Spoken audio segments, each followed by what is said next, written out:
सप्रेम जय महाराष्ट्र. महाराष्ट्रभरातून शिवसेना एक वादळ या माध्यमाला पाहणाऱ्या तुम्हा तमाम प्रेक्षकांना, सर्व शिवसैनिकांना माझा अनिश गाढवेचा मानाचा जय महाराष्ट्र.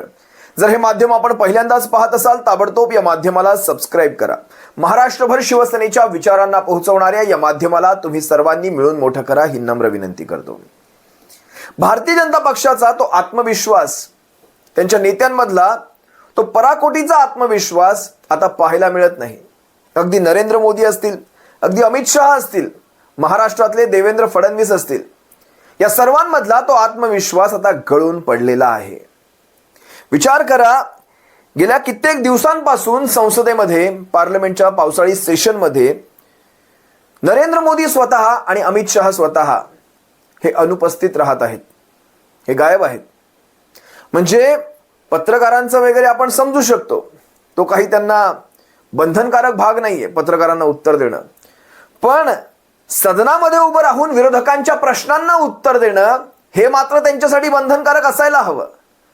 आपण पंतप्रधान आहात, पंत, सर्व मंत्रिमंडळाचे, केंद्रीय मंत्रिमंडळाचे आपण हेड आहात, पंत आहात. प्रधान गेले, शिक्षण मंत्री प्रधान गेले, आपण पंत आहात. म्हणजे महाराष्ट्रातही आहेत एक, केंद्रातही आहेत एक. आपण उत्तरदायी आहात, अकाउंटेबल आहात. आपण प्रत्येक गोष्टीला, देशात घडणाऱ्या प्रत्येक गोष्टीला सरकारचा प्रमुख म्हणून आपण उत्तरदायी आहात. हा जो खालावलेला आत्मविश्वास आहे भारतीय जनता पक्षाचा, हा आत्मविश्वास खूप काही सांगून जातो. 2050 पर्यंत, 2060 पर्यंतच्या गोष्टी करणारा भारतीय जनता पक्ष, तुम्ही ऐकला असाल, 45 पर्यंत आम्हाला काही भीती नाही, 50 पर्यंत आम्हाला काही भीती नाही, हे सगळं सांगणारा भारतीय जनता पक्ष आज 2029 ची तमा बाळगून आहे. काय घडणार आमच्या बाबतीत 2029 मध्ये माहित नाही. आज आम्ही काही सांगू शकत नाही. आज कित्येक माध्यमांवरचे सर्वे, इंडिव्हिज्युअल फ्रीलान्सर पत्रकारांचे सर्वे, अगदी सी वोटर सारखे सर्वे जे झाले होते या विद्यार्थ्यांच्या आंदोलनाच्या पार्श्वभूमीवर. म्हणजे खरं तर सी वोटरचा सर्वे हा आंदोलनाच्या अगोदर आला होता, ज्यावेळेस नीटचा पेपर फुटला आणि त्यानंतर आंदोलन झालं होतं. त्या काळात सी वोटरचा सर्वे हा 72% भारतीय आपलं प्रेफरन्स बदलत आहेत मतदानाचं, हा निकाल सांगून गेला. आता खरं तर तो निकाल तेवढा गाजलाच नाही की गाजवला नाही, मला माहित नाही नेमकं काय गणित आहे या मागचं. पण सी वोटर जर आज हा सर्वे घेईल तर 72 नाही, हा आकडा 92% पलीकडे जाईल. किती? 92% पलीकडे. बरं चला, तुम्हाला सर्वे नाही घ्यायचा आहे, तुम्हाला मी काल परवा इलेक्शन कमिशन ऑफ इंडियाने एक सर्वे घेतलाय, तो दाखवतो. आता तुम्ही म्हणाल इलेक्शन कमिशन ऑफ इंडिया हे सर्वे कधीपासून घेऊ लागले? तर लक्षात घ्या, इलेक्शन कमिशन ऑफ इंडियाने सर्वे नाही, पण इलेक्शन कमिशन ऑफ इंडियाने 3 ठिकाणी पोटनिवडणुका घेतल्या आणि त्या पोटनिवडणुकीमध्ये जे काही घडलं तो सुद्धा आकडा सर्वेपेक्षा कमी नाही. तो तर थेट रिझल्ट होता, रिझल्ट. त्याविषयी मी तुम्हा सर्वांना सांगेलच इलेक्शन कमिशन ऑफ इंडियाच्या त्या सर्वेबद्दल. पण तत्पूर्वी एक गोष्ट सांगतो. उत्तर प्रदेशाविषयी भारतीय जनता पक्षाने एक अंतर्गत सर्वे घेतला. उत्तर प्रदेशाचा, ज्या डिलिमिटेशनच्या जीवावर भारतीय जनता पक्ष भविष्यातली आपली सत्ता रेटू पाहत आहे आणि ज्या डिलिमिटेशनसाठी मध्य प्रदेश असेल, झारखंड असेल, बिहार असेल, उत्तर प्रदेश असेल, यांसारखी राज्य किंवा राजस्थानासारखे एखादं राज्य, राजस्थान नंतर घेऊयात, पण यांसारखी राज्य, कारण राजस्थान बेभरोशी आहे, ते एक वेळ एका पक्षाला देत असतं. यांसारखी राज्य इथून, या हिंदी पट्ट्यामधून आपण आपलं वर्चस्व राबवून घेऊयात, इथून खासदारांची संख्या वाढवूयात, इथल्या खासदारांवर आपण देशभरामध्ये बाकीच्या खासदारांना ॲव्हरेज करून घेऊ, एक सरासरीमध्ये इथून खासदार वाढवून घेऊ. पण आज त्याच उत्तर प्रदेशातनं, देशातलं सगळ्यात मोठं राज्य, तिथून सगळ्यात जास्त, आजच्याही घडीला जवळपास 80+ खासदार आहेत. महाराष्ट्रात फक्त 48 आहेत, महाराष्ट्रात दुसऱ्या क्रमांकावर आहे, आणि उत्तर प्रदेशमध्ये जवळपास 80+ खासदार आहेत. त्या राज्यामध्ये भारतीय जनता पक्षाचा अंतर्गत सर्वे सांगतोय की भारतीय जनता पक्ष भविष्यातलं उत्तर प्रदेशातलं आपलं सरकार गमावतंय. तुम्ही काढा, याची माहिती काढा. मी जमल्यास याचे सुद्धा व्हिडिओ दाखवेल. मटाच्या कालच्या बातमीला तुम्ही पहा, महाराष्ट्र टाइम्सच्या कालच्या बातमीला तुम्ही पहा. मी मटाची ती बातमी इथे दाखवणार नाही, तुम्ही जाऊन त्यांच्या फेसबुक पेजवर, यूट्यूब पेजवर जाऊन पहा. भारतीय जनता पक्षाला स्वतःचा अंतर्गत सर्वेच जर हे सांगून जात असेल तर विचार करा. ते इलेक्शन कमिशन ऑफ इंडियाचा सर्वे अजून नंतर राहिला, मी तुम्हा सर्वांसमोर तो घेऊन येईलच. पण खरं तर मी वारंवार भारतीय जनता पक्ष हे नाव घेतो. आज खरंच भारतीय जनता पक्ष म्हणून तुम्हाला दिसतोय का? आज भाजपा म्हणजे दोन नेते झालेले आहेत, शहा मोदी यांच्या व्यतिरिक्त भारतीय जनता पक्ष नाही. एक काळ होता भारतीय जनता पक्ष म्हटलं तर 8-10 नेत्यांची नावं पटपट तोंडासमोर येत होती. म्हणजे मुंडे, महाजन किंवा ही सगळी जुनी नावं सोडून द्या, अडवाणीजी असतील किंवा सुषमा स्वराज असतील, ही सगळी नावं सोडून द्या, मुरली मनोहर जोशी, ही सगळी नावं बाजूला करा. अगदी आत्ताची नावं घ्या ना, अगदी त्यांचे तर व्यंकय्या नायडू वगैरे ही सगळी माणसं आपण बाजूला करू. आत्ताची JP नड्डा असतील किंवा राजनाथ सिंहांसारखी माणसं असतील, ही तरी कुठे आहेत? यांचं तरी अस्तित्व काय आहे आज भारतीय जनता पक्षामध्ये? सांगावं मला. आज कोण आहे जुन्या नेत्यांपैकी? एक काळ असा होता, राजनाथ सिंहांचा आवाज म्हटलं की असं वाटायचं काय राजकीय, काय तो भारदस्त आवाज. ज्यावेळेस ते आपल्या भूमिका मांडायचे, काय तो आवाज वाटायचं. आज ते राजनाथ सिंह कुठे आहेत? मला आजही त्यांचा एक व्हिडिओ मी तुम्हाला दाखवेल. मला त्यांचा एक व्हिडिओ माझ्या पाहण्यात होता, ज्या वेळेस 2014 मध्ये नरेंद्र मोदींना भारताचा पंतप्रधानपदी म्हणजे पंतप्रधान पदाचा उमेदवार घोषित करण्याचं कार्य ज्या राजनाथ सिंहांनी केलं, त्यांनी भर प्रेसमध्ये हे देशाचे पंतप्रधान पदाचे उमेदवार असतील याची घोषणा करणारे राजनाथ सिंह यांची अवस्था आज पाहायची तुम्हाला काय झाले. एकदा पहिला हा व्हिडिओ पहा, ज्यामध्ये राजनाथ सिंह आणि त्यांच्या बाजूला बसलेले त्यावेळेसचे गुजरातचे मुख्यमंत्री नरेंद्र मोदी यांचा आविर्भाव पहा. तेव्हाचा कुणाचा? नरेंद्र मोदींचा तेव्हाचा आविर्भाव आणि राजनाथ सिंहांची त्यावेळेस बोलायची पद्धत, त्यावेळेसची कधीची 14ची.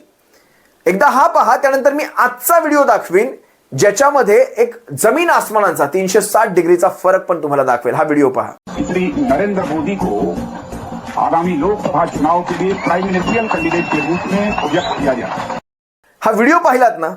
मग आता हा सुद्धा व्हिडिओ पहा, ज्यामध्ये कुठल्या तरी एका कार्यक्रमामध्ये राजनाथ सिंह नरेंद्र मोदींना एक हार घालतायत, किंबहुना 3-4 जण मिळून तो हार घालतायत, ज्यामध्ये JP नड्डा सुद्धा आहेत.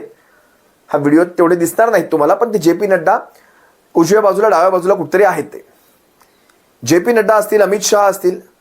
आता हा हार नरेंद्र मोदींना घालत असताना त्या हारामध्ये राजनाथ सिंहांना कळलं नाही की आपल्याला त्या हारात राहायचंय की नाही राहायचंय.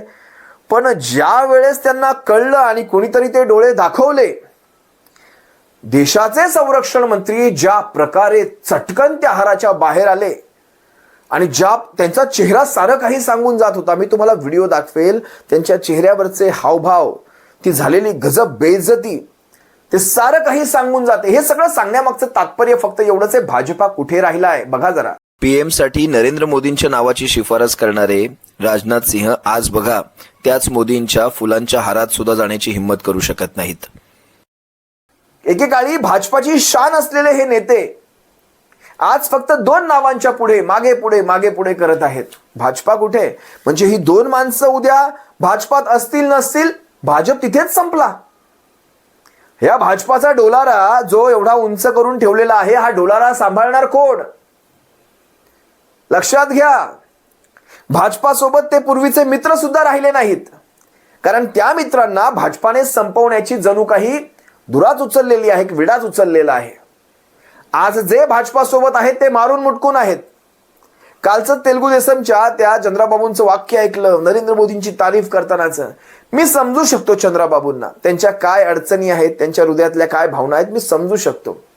ज्या दिवशी शिवसेनेचा कोर्टातला निकाल उलटा फिरेल ना, समजलं, ज्या दिवशी कोर्ट सांगेल की हे सारे अपात्र आहेत किंबहुना हे नाव चिन्ह हे तुमच्याकडे जाऊ शकत नाहीत, त्या दिवशी चंद्राबाबू आणि जनता दल युनायटेड कशी उलटेल ते सुद्धा तुम्ही पहा. आज शिवसेनेच्या या केसला झालेल्या दिरंगाईमुळे अनेक गोष्टी घडू लागल्या किंवा घडल्या, किंबहुना मी म्हणेन अनेक गोष्टी घडल्या. म्हणजे आम आदमी पक्षातली फूट असेल, तृणमूल काँग्रेसची फूट असेल. पण या गोष्टींचा निकाल जर वेळेत लागला असता तर आज हे 2 पक्ष भारतीय जनता पक्षाला साथ देऊन बसले नसते. आणि या 2 पक्षांनी समजा हे 2 पक्ष फुटले जरी, बाहेर जरी निघाले, NDAतून इंडिया आघाडीत जरी आले, तरी याच इंडिया आघाडीतल्या पक्षांची फोड करून काही खासदारांची तजवीज करून ठेवूयात. जसं तृणमूलचे 20 घेतले, शिवसेनेचे 6 घेतले. म्हणजे ह्या दोघांकडे जेवढ्या खासदारांची संख्या आहे त्याची तजवीज अगोदरच करून घेतली. हा जो हळूहळू वेळ मिळाला या भारतीय जनता पक्षाला सेटल होण्याचा, तो वेळ हा खरं तर मिळायला नको हवा होता, ज्याची खरं तर पूर्तता न्यायव्यवस्थेकडनं झाली की काय आता असंच मनामध्ये येऊ लागलेलं आहे. ठीक आहे, पाहूया त्या सगळ्या गोष्टींवर. पण तुम्हाला जो सर्वे इलेक्शन कमिशन ऑफ इंडियाने घेतला त्याबद्दल 2 शब्द सांगतो. लक्षात घ्या, इलेक्शन कमिशन ऑफ इंडियाने 3 ठिकाणी पोटनिवडणुका घेतल्या. एक आहे बिहारची बांकीपूर, सगळ्यात महत्वाची आणि गाजलेली जागा. या बिहारच्या बांकीपूरमधून स्वतः नितीन नबीन, इथे का पोटनिवडणूक झाली याचं कारण लक्षात घ्या. नितीन नबीन हे जे भारतीय जनता पक्षाचे नवनिर्वाचित अध्यक्ष झाले, हे जवळपास यांचा आणि यांच्या वडिलांचा त्या मतदारसंघावर जवळपास 30 ते 36 वर्षांपासूनचा पगडा. 30 ते 36 भाजपाची बिहारमधली सगळ्यात सेफ सीट, सगळ्यात सुरक्षित सीट ही बिहारची बांकीपूर होती. ज्यावेळेस ते आमदार झाले आत्ताच्या निवडणुकीमध्ये 4 महिन्यांपूर्वी, आमदार झाल्यानंतर त्यांना राष्ट्रीय अध्यक्षपदाची लॉटरी लागली तिथे आणि त्यांना राज्यसभेची सुद्धा निवडणूक उमेदवारी जाहीर झाली. त्यामुळे त्यांना इथल्या उमेदवारीचा राजीनामा द्यावा लागला, आपल्या आमदारकीचा राजीनामा द्यावा लागला. आणि त्यानंतर तिथे झाली पोटनिवडणूक. आता पोटनिवडणुकीमध्ये त्या मधल्या काळामध्ये बघा, तुम्ही लक्षात घ्या, जनता दल युनायटेड जो नितीश कुमारांचा पक्ष आहे, या पक्षाच्या बाबतीत तिथे काय बिहारमध्ये घडलं हे निवडणुकीनंतर सगळ्या बिहारने बघितलेलं आहे. कशा प्रकारे ह्यांच्या नावावर निवडणूक लढली आणि कशा प्रकारे ह्यांना डच्चू दिला आणि त्यांच्या मुलाला तिथे आरोग्यमंत्री केला आणि ह्यांना राज्यसभेत पाठवलं. एखाद्या मुख्यमंत्र्याला राज्यसभेचा मंत्री, राज्यसभेचा खासदार करणं हे काय प्रमोशन झालं की डिमोशन झालं उभा बिहार समजतो. अशा परिस्थितीमध्ये त्याच बिहारमध्ये ज्या प्रकारे विद्यार्थ्यांचं आंदोलन हाताळलं गेलं, अगदी बिहार पब्लिक युनियन सर्व्हिस आपण काय म्हणतो त्याला, जसं महाराष्ट्रात MPSC असतं तसं BPSC हे बिहारमध्ये असतं. या BPSCच्या परीक्षांच्या मध्ये झालेले घोळ, त्यानंतर बिहारमध्ये विद्यार्थी आंदोलनाच्या वेळेस झालेले गोळीबार, कशा प्रकारे त्या बिहारच्या विद्यार्थ्यांना कशा प्रकारे मारलं झोडलं गेलं, या सगळ्या गोष्टी बिहारच्या जनरेशन झी मध्ये, जनरेशन झी आणि आता तर जी जनरेशन अल्फा आहे त्यांचा अजून वोटिंग राईट्स नाही, पण त्या जनरेशन अल्फामध्ये सुद्धा बिहारच्या सुद्धा एक मोठा असंतोष आहे. त्या पार्श्वभूमीवर ह्या निवडणुका झाल्या. त्याच्यामध्ये एक सगळ्यात घाणेरडी गोष्ट घडली की त्या बिहारच्या निवडणुकीमध्ये नितीन नबीन यांनी एक वाक्य उच्चारलं की ह्या जागेवरून कुत्रा मांजर जरी आम्ही उभा केला ना भाजपाने तरी तो निवडून येईल. बिहारच्या जनतेच्या ती गोष्ट काळजात लागली. म्हणजे आम्हाला तुम्ही समजलात काय, हे वाक्य कमी होतं की काय. म्हणून रॅलीमध्ये, उमेदवाराच्या रॅलीमध्ये, निवडणुकीच्या बिहारमध्ये त्यांचा जो कोणी उमेदवार होता त्याच्या रॅलीमध्ये हनुमानाच्या वेशातल्या एका कलाकारांना भाजपाचा झेंडा घेऊन हातामध्ये देऊन नाचवलं. म्हणजे तुमचा हा आत्मविश्वास आता किती फाजील झालेला आहे हे बिहारच्या जनतेने पाहिलं. तुम्ही पाहिला नसाल तो व्हिडिओ तर एकदा हा व्हिडिओ पहा. मारुती राया आम्हाला माफ करा, या भाजपाच्या राष्ट्रीय अध्यक्षाच्या रॅलीत आता बजरंग बलींना सुद्धा नाचवलं जात आहे, तेही भाजपाचा झेंडा हातात घेऊन. नाचणारा कलाकार जरी पोटासाठी नाचत असला तरी नाचवणाऱ्याला थोडी तरी शरम वाटायला हवी होती. आता आपली दैवत यांच्या स्वागताला नाचणार. भगवान श्रीरामाच्या भक्ताला, तुमच्या आमच्या बजरंग बलींना भारतीय जनता पक्षाने हातामध्ये झेंडा देऊन, स्वतःचा झेंडा देऊन ज्या प्रकारे नाचवलं, भले ते बहुरूपी कलाकार असतील पण तरी सुद्धा लोकांच्या मनामध्ये ती गोष्ट लागली आणि याचा परिणाम, संपूर्णपणे परिणाम त्या निवडणुकीवर दिसून आला. ज्या प्रकारे भारतीय जनता पक्ष हा सर्वोच्च माजात फिरतोय तो माज बिहारच्या त्या बांकीपूरच्या जनतेने उतरवला. या सर्व गोष्टींमध्ये मला तुम्हाला एका गोष्टीकडे विशेष माझं लक्ष वेधायचंय. लक्षात घ्या, भारतीय जनता पक्ष हा कायम मुख्य निवडणुकांमध्ये जिंकतो आणि पोटनिवडणुकांमध्ये कायम विरोधी पक्ष जिंकतात. हे तुम्ही आजवरचे ट्रेंड पाहिले असाल आणि हाच ट्रेंड इथे कायम राहिलेला आहे. भारतीय जनता पक्ष हा मुख्य निवडणुकीमध्ये मोठ्या फरकाने जिंकतो आणि पोटनिवडणुकीत मात्र तो सपाटून मार खात असतो. याच्या मागची नेमकी कारणं काय असतील, मला जरा तुमचं मत जाणून घ्यायचंय आणि या विषयावर तुम्ही सर्वांनी आपलं मत कमेंटमध्ये लिहायचंय. यावर मी माझा एक विश्लेषणाचा सविस्तर व्हिडिओ वेगळा घेऊन येईल, पण आज यावर मी जास्त काही बोलणार नाही. माझा एक वेगळा व्हिडिओ, कारण तो जर याच्यामध्ये मी विषय घातला तर हा विषय संपूर्णपणे वेगळा होऊन जाईल. त्यामुळे त्यावर मी वेगळा विषय, वेगळा व्हिडिओ घेऊन येईल की पोटनिवडणुकीत विरोधक जिंकतात आणि मुख्य निवडणुकीत भारतीय जनता पक्ष जिंकतो. याच्या मागचं नेमकं कारण काय असावं. आता बघा, तुम्ही व्हिडिओ पाहिलात, हनुमानजींचा व्हिडिओ पाहिलात. भारतीय जनता पक्षाने हे असले प्रकार त्या संपूर्ण बिहारमध्ये असेच केलेले आहेत. काही ठिकाणी धर्माधर्मात भांडणं लावायची, काही ठिकाणी हिंदूंच्या जाती जातींमध्ये भांडणं लावायची, काही ठिकाणी पंथापंथात भांडणं लावायची. जिथे जे राजकारण शक्य तिथे ते राजकारण केलं गेलं. हा झाला बिहारचा एक भाग. आता बिहारमध्ये तुम्हाला सांगतो, प्रशांत किशोर यांना जवळपास 63,946 इतकं मतदान झालं, तर भारतीय जनता पक्षाला 44,700 इतकं मतदान झालं. मुळामध्ये केंद्रामध्ये सत्ता असताना, राज्यामध्ये सत्ता असताना 19,000 पेक्षा जास्त मतांनी भारतीय जनता पक्षाचा इथे त्यांच्या उमेदवाराचा आणि 36 वर्षाच्या त्यांच्या गडामध्ये त्यांचा पराभव झाला. आता मी तुम्हाला दुसरा मतदारसंघ सांगतो, जो मध्य प्रदेशचा दातिया मतदारसंघ आहे. या दातिया मतदारसंघामध्ये पोटनिवडणूक काँग्रेसचे आमदार अपात्र ठरवले गेल्यामुळे तिथे पोटनिवडणूक लागली. काँग्रेसच्या आमदारांची अपात्रता तिथे झाली आणि तिथे पुन्हा काँग्रेसने आपला उमेदवार दिला आणि काँग्रेसने आपला गड पुन्हा आहे मागच्या वेळेसपेक्षाही जास्त मतांनी त्यांनी निवडून काढला. तिसरा मतदारसंघ सांगतो आणि हा मतदारसंघ अतिशय इंटरेस्टिंग आहे. हा मतदारसंघ आहे गुजरातचा. इथे भारतीय जनता पक्षाचा उमेदवार जिंकला. आता तुम्ही म्हणाल, मग हा जिंकला तर आपल्याला सांगून उपयोग काहीच नाही. जिंकलेला आहे म्हणजे विरोधकांचा पराभव झालेला आहे. लक्षात घ्या, हे आहे गुजरात राज्य. गुजरात राज्यामधून स्वतः नरेंद्र मोदी, अमित शहा येतात. गुजरात राज्यातल्या मांजलपूर म्हणजे बडोद्यात जवळपास 5 ते 6 विधानसभांच्या जागा जातात. बडोदा. आता बडोद्यातून ज्यावेळेस मी माहिती घेतली शिवसेनेच्या पदाधिकाऱ्यांकडनं, बडोद्यामध्ये शिवसेना अतिशय भक्कम आहे. तुम्हाला कदाचित हे ऐकून थोडं नवल वाटेल, पण शिवसेनेची संपूर्ण फळी बडोद्यामध्ये आहे. अगदी जिल्हा प्रमुखांपासून शहर प्रमुखांपर्यंत, अगदी विभाग प्रमुखांपासून शाखा प्रमुखांपर्यंत बडोदा शहरामध्ये शिवसेना उद्धव बाळासाहेब ठाकरे पक्षाची फळी फार मोठी आणि भक्कम मजबूत आहे. तिकडे इंडिया आघाडीमध्ये शिवसेनेची फळी कार्य करते. लक्षात घ्या, इंडिया आघाडीसोबत आपण काम करतो. बडोद्यामध्ये निवडणुकीच्या काळामध्ये अनेक गैरप्रकार झालेले आहेत. त्यावर मी सविस्तर व्हिडिओ घेईल, किंबहुना तशा प्रकारची पोस्ट तयार करून टाकेल. आता त्याच्यात जात नाही. पण बडोद्यामध्ये भारतीय जनता पक्षाचा जो विद्यमान आमदार होता योगेश पटेल, त्यांचं निधन झालं. योगेशभाई पटेलचं निधन झालं. आता योगेश पटेलच्या निधनानंतर तिथे जो उमेदवार दिला गेला त्यांच्यातलाच एक उमेदवार दिला गेला. त्यामुळे एक सहानुभूतीची लाट भारतीय जनता पक्षाकडे होती. आमदार वारलेले आहेत. या योगेश पटेलांना 2022 मध्ये म्हणजे जी शेवटची विधानसभा निवडणूक झाली ती 22 मध्ये झाली आणि 22 मध्ये योगेश पटेलांना मतदान झालं होतं. हे जवळपास 1,20,000च्या आसपासचं. गंमत इथे आहे. आता लक्षात घ्या, मी तुम्हाला का सांगतो इथे विरोधकांचा विजय झालेला आहे, इथे आपला विजय का झालेला आहे तुम्हाला सांगतो.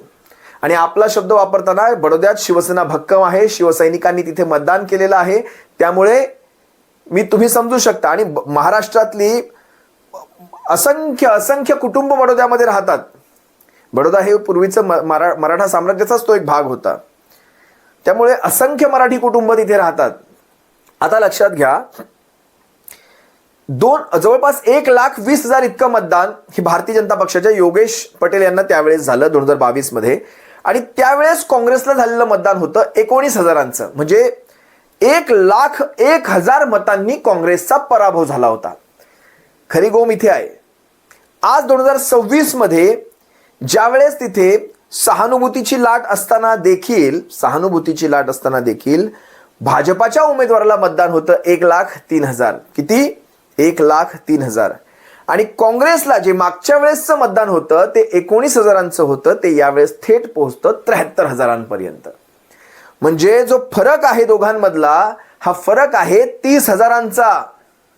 30,000 मतांचा. म्हणजे जो फरक 1,03,000 मतांचा होता तो आता 30,000वर आला. आता भविष्यात गुजरातमध्ये पुन्हा एकदा विधानसभा निवडणुका होऊ घातलेल्या आहेत. मला वाटतं वर्षभराच्या आतमध्ये या निवडणुका होतील. त्यावेळेस गुजरात सुद्धा भारतीय जनता आता बघा ना, गुजरातमध्ये जर हे अशा प्रकारचं इतकी निगेटिव्हिटी असू शकते जर भारतीय जनता पक्षाविषयी, ज्या मतदारसंघामध्ये 1,20,000 मतदान मिळवणारा भारतीय जनता पक्ष, तिथे काँग्रेसला सुद्धा आता 72,000 मतदान होत आहे. विचार करा, काँग्रेसचं बीजेपीचं मतदान तसं कुठे कमी झालं नाही. 20 वरून 3 आलं. म्हणजे काही 16-17 हजारांचं मतदान त्यांचं कमी असं समजू शकतो. पण काँग्रेसचं जे मतदान आहे ते 19 वरून 72 गेलं. याचा अर्थ जे नव मतदार जोडले गेले ते सारेच्या सारे काँग्रेसकडे वळाले. तुम्हाला लक्षात येते ही गोष्ट? या गोष्टीतून तुम्ही काहीतरी मतार्थ काढा. मला काय सांगायचं तुम्हाला कळेल. सारा नव मतदार, सारा जनरेशन झी जनरेशन झी जो आता 18 पूर्ण झालेला आहे तो सगळाच्या सगळा काँग्रेसकडे वळाला. या गोष्टीकडे तुम्ही कधी लक्ष द्याल? भारतीय जनता पक्ष स्ट्रगल करणार आहे. मी तुम्हाला मागेच सांगितलं, कर्माची वसुली, ज्यावेळेस कर्म वसुलीला निघतं ती वसुली अतिशय सक्त असते, जालीम असते आणि तिथे कुणाचाच वशिला चालत नाही. भारतीय जनता पक्षाकडनं वसुली सुरू झालेली आहे आणि भारतीय जनता पक्ष याची फार मोठी किंमत मोजणार आहे. भविष्यात भारतीय जनता पक्षाला खूप काही देशामध्ये पाहायचं आहे. फक्त ती वेळ येऊ नये जी वेळ इतर देशांवर आली, इतर देशांच्या पंतप्रधानांवर, इतर देशांच्या लोकांवर आली, तशी वेळ मात्र ह्यांच्यावर येऊ नये. आपण या सर्व गोष्टींना आपण कुठेही पुरस्कार करत नाही, या सर्व गोष्टींचा आपण कधीही पुरस्कार करणार नाही, पण देशाच्या लोकांचा, देशाच्या जनतेचा अंत पाहू नये. तिथपर्यंत जाईपर्यंत परिस्थिती लोकांचा अंत पाहू नये, इतकंच मला वाटतं. तुर्तास तुम्हा सर्वांची रजा घेतो. उतरता काळ सुरू झालेला आहे. म्हणजे काय म्हणतात ती उलटी गिनती सुरू झालेली आहे. सप्रेम जय महाराष्ट्र.